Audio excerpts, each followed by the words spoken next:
Well, I hope you made it to my metabolism workshop. We talked a lot about these little engines, all these things. They're called mitochondria. Like I think of Mighty Mouse, right? Mr. Mighty Mouse. And that guy comes in and he does all kinds of neat things to generate fuel and energy. So what I'm going to do is show you the nutrients that are necessary for the Krebs cycle or the energy machine to generate this energy we're looking for to make it happen, okay? So I'm Dr. Ray from Chiropractic Plus, by the way. So let's talk about those supplements. Now, the first one I'm going to talk about is B complex.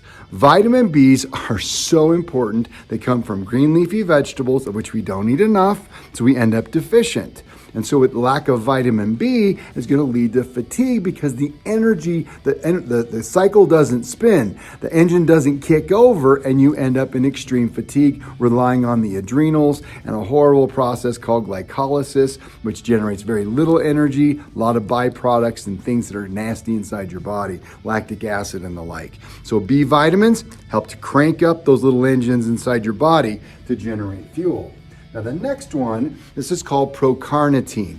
Now, fat should be your number one fuel source. That's right, healthy fats. What are you talking about? We're talking about your coconut oil. Everything's organic, of course. Coconut oil, olive oil. We're talking about raw nuts and seeds. We're talking about raw organic butter. And the last piece, our friend the avocado.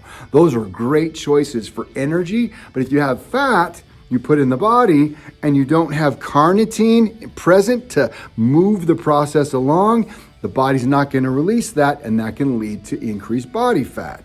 So we want fat as a fuel source, not as a storage process. Now remember, we must have this, but we got to stay away from damaged fats, which is your hydrogenated oils, your plant-based oils, and your things like canola oil. No go, Flo. Okay, we want to cook with coconut oil, olive oil for everything else. Avocado and grapeseed, also pretty good too. All right, the final piece through the electron transport chain at the bottom of the engine, the last thing just before the energy kicks in is coenzyme Q10 with lipoic acid. All critical to produce the energy that you're looking for. All right, so that's it. More information on nutrients to make your body rock. Take care. We'll talk soon.